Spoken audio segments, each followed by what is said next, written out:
Hi நண்பா, இந்த ஒரு வீடியோவில் செப்டம்பர் 25ஆம் தேதி ரீரிலீஸ் ஆன குஷி திரைப்படம் பார்த்தீங்கன்னா 3வது நாளான இன்னைக்கு யாரும் எக்ஸ்பெக்ட் பண்ணாத அளவுக்கு புதிதாக வெளியான சக்தி திருமகன், கிஸ் மற்றும் மதராசி போன்ற புதிய திரைப்படங்களோட இன்னைக்கான அட்வான்ஸ் புக்கிங் வசூலை பார்த்தீங்கன்னா முறியடித்து நம்பர் 1 இடத்துல குஷி திரைப்படம் இருக்குது.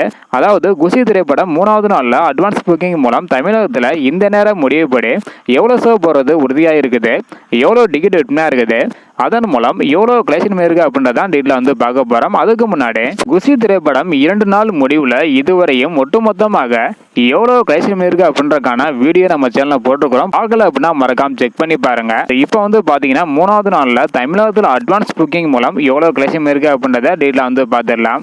அதாவது இந்த நேரம் முடிவுபடி 432 ஷோ போகிறது உறுதியாக இருக்குது.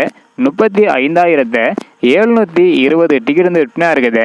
இதன் மூலம் 42,45,000 வரையும் கலெக்ஷன் இருக்குது. ஸோ அதுக்கு அடுத்தபடியாக விஜய் ஆண்டனி நடிப்பில் வெளியான சக்தி திருமகன் திரைப்படம் பார்த்தீங்கன்னா இந்த நேரம் முடிவுபடி 25,15,000 வரையும் கலெக்ஷன் இருக்குது.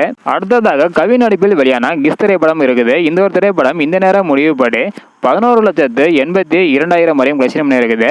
ஸோ இன்னைக்கு பார்த்தீங்கன்னா இந்த திரைப்படத்தெல்லாம் முறியடித்து குஷி திரைப்படம் முதல் இடத்துல இருக்குது. இந்த நேரம் முடிவுபடி 42,45,000 வரையும் கலெக்ஷன் இருக்குது. ஸோ அடுத்தடுத்து எவ்வளோ கலெக்ஷன் பண்ணுது அப்படின்றத வெயிட் பண்ணி பார்க்கலாம். இந்த வீடியோ பார்த்தீங்கன்னா மறக்காம எல்லாருக்குமே ஷேர் பண்ணுங்க. தேங்க்யூ.